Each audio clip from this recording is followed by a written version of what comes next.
Kalau saya mengatakan framing itu kalau kita menghadapi orang lain ada 3 framing yang bisa kita bicarakan. Framing pertama adalah framing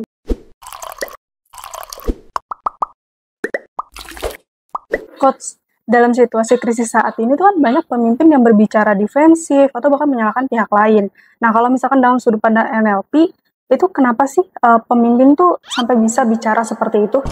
Kalau ditanya seperti itu, saya jawab biasanya mereka yang terjadi, mereka tidak tahu teknik berkomunikasi yang baik menurut saya. Kenapa saya mengatakan itu? Saya coba kasih contoh. Kalau kita ngeliatin beberapa anggota-anggota dewan yang dahulu, cara mereka berkomunikasi jauh lebih bagus dibandingkan yang belakangan. Cara menyampaikan pun menjadi sebuah masalah atau kelihatan adanya kurang berempati. Jadi ketika kita mau berbicara segala sesuatu, ada yang namanya frame dahulu. Itu sebelum berbicara. Frame itu artinya kita menyiapkan mindset kita. Ketika kita mau berbicara, ditanya sesuatu, kita punya mindsetnya apa? Misalkan kayak gitu ya. Misalkan mindset saya mau berbicara kepada seseorang, mau ngedevelop dia, membentuk dia, atau saya frame-nya malah saya kesel. Oh ya, bisa jadi sih. Bisa jadi kan? Kalau ada pertanyaan, maka kenapa kalau ada pertanyaan, kenapa? Oh, kamu tuh bodoh banget gitu. Itu kan pasti muncul karena frame-nya adalah kesel. Iya, benar. Bagaimana kalau frame-nya adalah, oh ya, saya harus berkata benar karena ini adalah orang-orang yang saya cintai. Saya harus mengatakan frame-nya adalah mendevelop mereka, mengembangkan mereka. Betul nggak? Betul. Ya, saya kasih contoh yang gampang sederhana ya, kayak gini deh. Ini kata yang paling gampang lah ya. Contoh gitu ya, kalimat kata beban. Beban itu menurut saya, itu bahasanya term ekonomi gitu loh. Beban itu kan artinya ada beban biaya, ada beban amortisasi, ada beban depresiasi. Tetapi kata beban itu dianggap menjadi sebuah beban, burden, gitu kan ya. Jadi kata beban itu menjadi burden atau beban yang ditanggung oleh negara, kan beda artinya. Iya. Bahkan di agama saya pun ada istilah beban juga, yang saya sendiri juga nggak suka kata beban itu. Misalkan kata kalimatnya gini, jika Anda merasa terbeban, silakan Anda sumbang. Loh, kok katanya terbeban? Kenapa nggak misalkan jika Anda merasa tergerak hati Anda? Kan gitu lebih enak ya. Atau jika Anda merasa Tuhan meminta Anda untuk melakukan sesuatu, atau jika hati nurani Anda tergerak, nah itu kan beda ya. Kalau di agama Muslim, saya kayaknya nggak ada kata beban tuh munculnya tuh. Bener nggak? Karena Muslim kayaknya pakai kata apa? Hati tergerak, hati nuranimu berbicara, iya betul ya. Tidak ada kata terbeban, tapi masalahnya di Kristen tuh ada kata beban. Dan memang ketika saya belajar ekonomi, saya kan fakultas kuliah dulu ekonomi, semuanya katanya beban. Di depresi, di bagian di debat kredit itu kata beban. Bener-bener beban. Makanya kadang-kadang kita serba salah gitu loh. Mungkin yang paling penting adalah ketika mengatakan sesuatu, mesti ditambahkan kata sesuatu di belakangnya. Nah, jadi kata kuncinya adalah kita harus framing.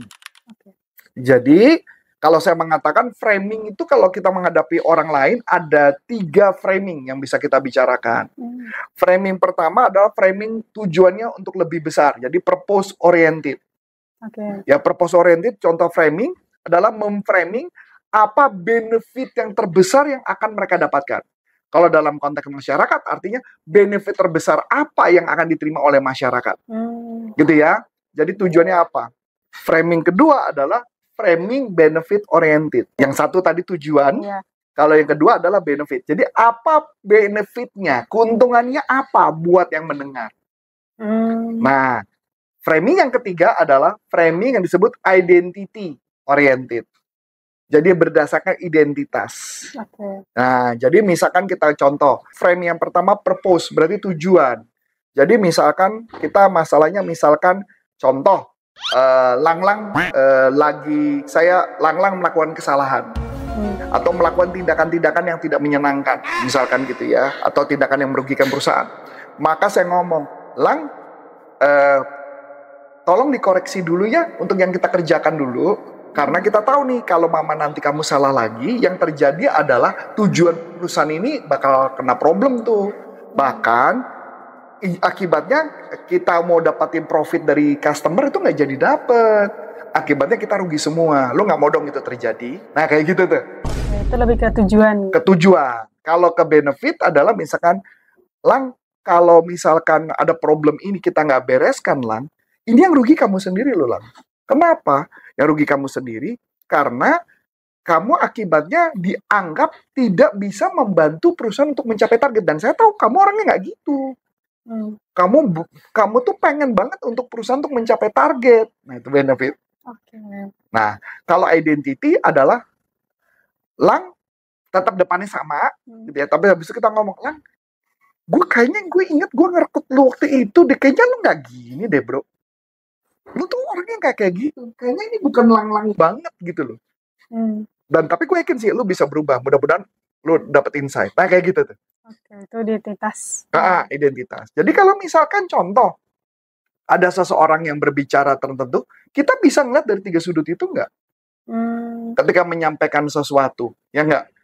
Nah, jadi kalau mama kita berkaitan, apalagi ya kalau mama berkaitan anggaran, ya memang ada, kalau diceritakan anggaran itu kan mulainya gara-garanya sebenarnya salah ngitung angka aja, yang kelihatannya diajak ngomong kok dia sendiri nggak gitu loh cara ngitungnya.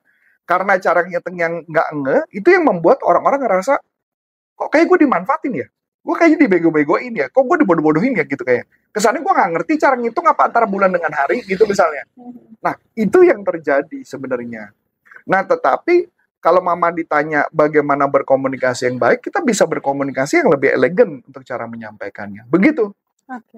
Nah, kalau misalnya kata kunci yang tadi, Coach, ini kan kalau misalnya dalam pemilihan kata saat menyampaikan, itu kan ada ibaratnya makna negatif sama makna positif ya, Coach. Kayak tadi beban aja itu sebenarnya kalau emang di bagian ekonomi atau kan itu kan dia pasti kayak ya memang itu kata yang untuk orang-orang ekonomi lah gitu. Cuma kalau misalkan untuk diterapkan untuk dalam berkomunikasi mungkin itu ini yang menarik, saya nggak tahu waktu itu ya kejadian yang Bu Sri Mulyani, saya nggak tahu. Apakah kejadian itu Bu Sri Mulyani lagi dalam sidang, dan kemudian TV lagi capture, kemudian capture itu dibuat potongan, saya nggak ngerti.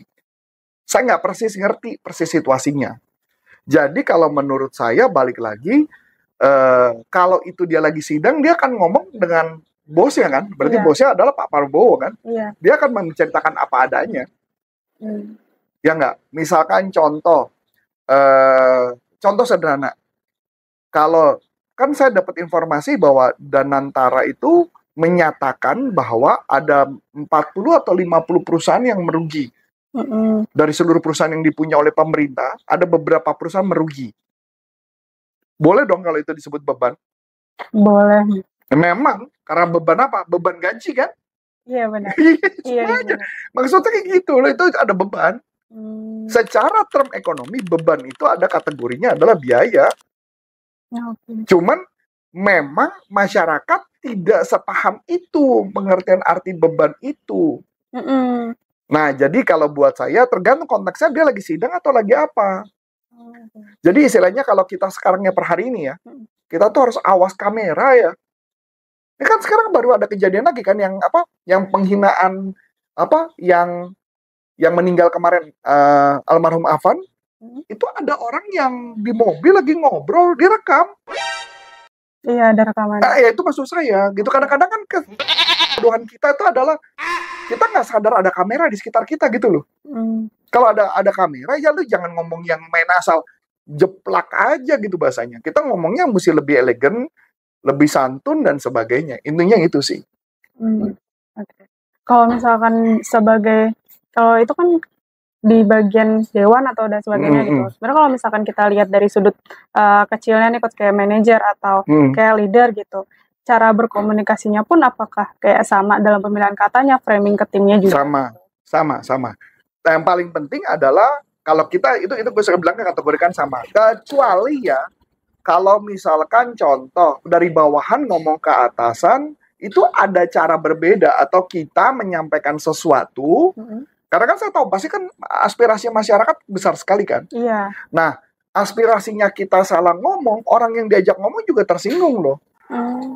Ya dong, kalau saya menyampaikan, Pak, pemerintah begini, dia tersinggung, naik darah lagi kan. Nah, itu kadang-kadang manusia seperti itu problemnya.